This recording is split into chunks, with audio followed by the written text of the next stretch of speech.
If this doesn't tell you that there's favoritism in Triple H's current WWE, I don't know what to tell you. What's the deal, y'all? This your man King Eric, the media assassin, coming at y'all with another video. So apparently, one of his favorites, Eldar Dragunov, made his return last night and wins the U.S. title from Sami Zayn. First match in, didn't have no bill, didn't put in no work in the main roster. The man been on the shelf all year and wins a major title. Now, if this doesn't tell you that there is some favoritism within Triple H's era, I don't know what to tell you, because Camelo Hayes is all that and more. But what is holding him back? We know what it is, but I'm going to let y'all figure that out. But y'all can't make these arguments now. Well, Melo's too short. This dude is shorter. Melo can't work. This dude, he can work just like Melo in a way. Then, here's another thing that they'll probably use to justify this. He's too short. He got to pay his dues. He didn't pay. Man, look.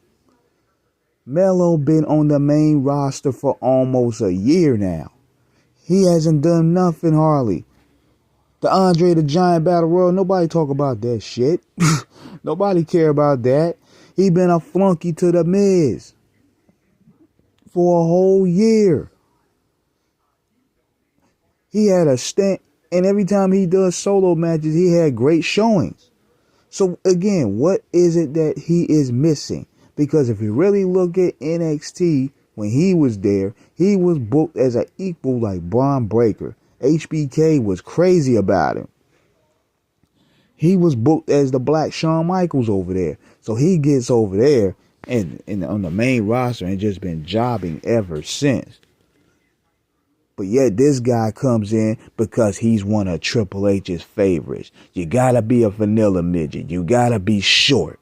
You gotta have an accent. You gotta have a brute accent. And they're gonna push you to the moon. And that's exactly what this guy does. Not taking away from him, because he actually had some great matches in NXT. I liked the match he did with Gunther. That was crazy.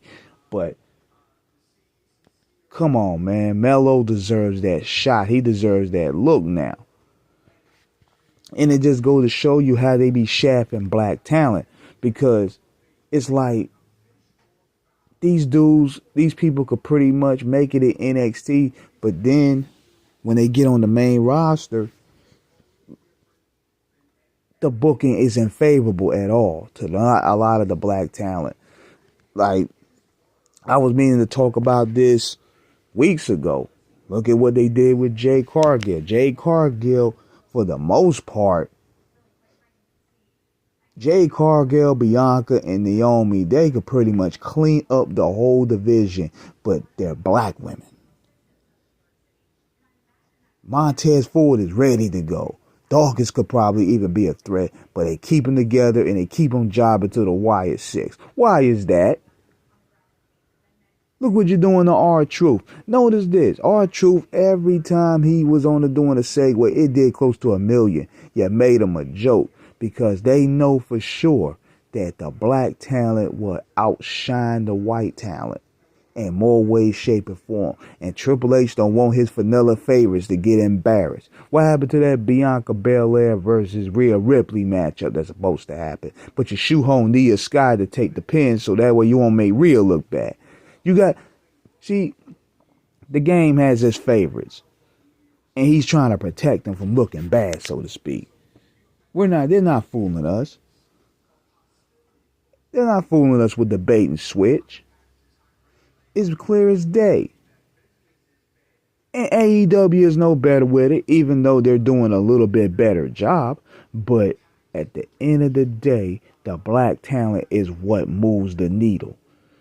You could put caricatures, you could make Samoans play that role, you could make white boys play the role, but at the end of the day, it's the black talent that moves this. It's the black charisma that moves this. It's the meddling that moves this, man. So, going back to what I'm saying with Camelo Hayes, man, it's like you put him, instead of having him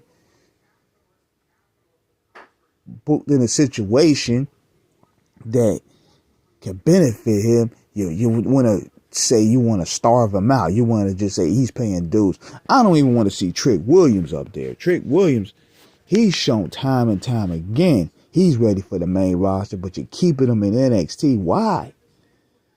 Trick Williams is ready. Then you got Jada Parker and Lash Legend. They could have been next. Then you got Javon Evans. You got so much black talent, man, that it can push this to the moon, bring a new audience. But it's the good old boys mentality. The good old boys mentality. They got to push their favorites. They don't want their favorites to be embarrassed. And this is what exactly is happening in the WWE currently. They don't want to make it too many niggas being in the forefront. That's exactly what it is. Well, it's blatant as day. And this booking right here showcased that. But I want to know what you guys think in the comments. So hit me up.